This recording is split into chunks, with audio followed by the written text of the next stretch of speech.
But first, condoms. They've been around longer than you might guess. The Romans were using them almost 2,000 years ago. Only then they were made out of dried up animal intestines. Thankfully, these days they're mainly made from latex, a naturally occurring rubber. This condom factory keeps it here in these silos. They use ammonia to stabilize it. It has a notoriously unpleasant odor.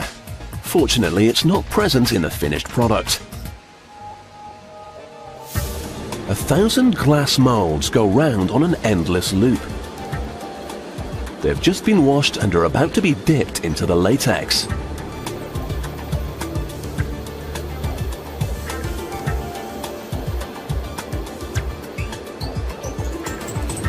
They're continuously turned to make sure they're covered evenly.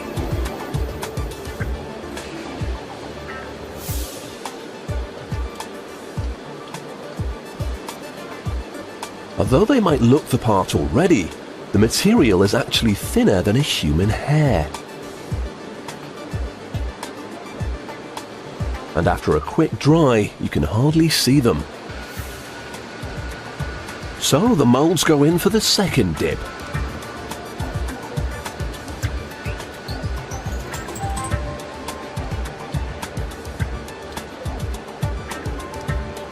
The thickness and quality of the latex is constantly checked. After all, they've got a very important job to do. Now they're the right thickness, it's on to the next stage.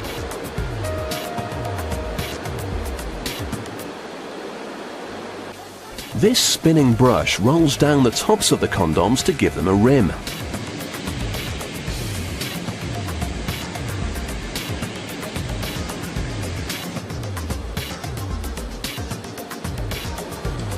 Next, they're passed through a drying tunnel.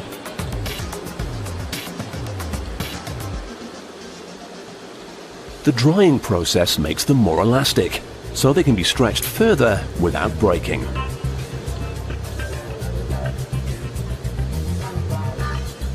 Nothing like a cold bath to cool things down.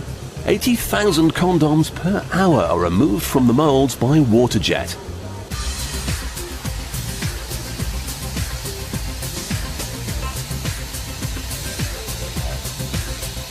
The slimy mass is washed for 60 minutes.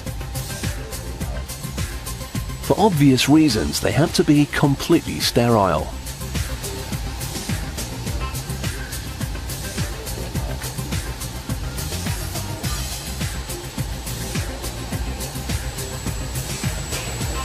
In the meantime, a sample from the batch has gone off for testing. They get pushed to their limits to see if they'll make it out in the field. No matter what color they are, all condoms must be able to take 18 liters of air before they explode. These managed between 35 and 40. So the whole batch is deemed okay. Every single condom has to be checked for leaks. The metal rings conduct electricity.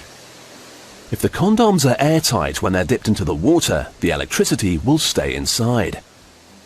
This monitor can tell if any gets out. Even the smallest hole is detected straight away.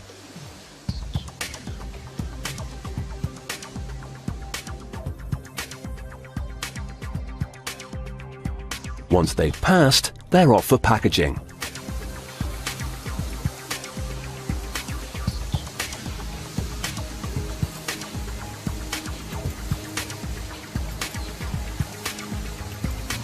They're brushed with silicone oil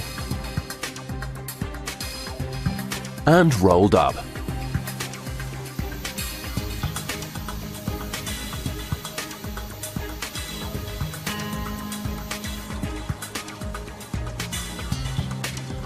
Next, they get wrapped in their familiar foil pouches, and then they'll be sent to chemists and barbershops across the world. They may be small and simple, but using them is definitely big and clever. They'll help to prevent unwanted pregnancies and reduce the spread of sexually transmitted diseases.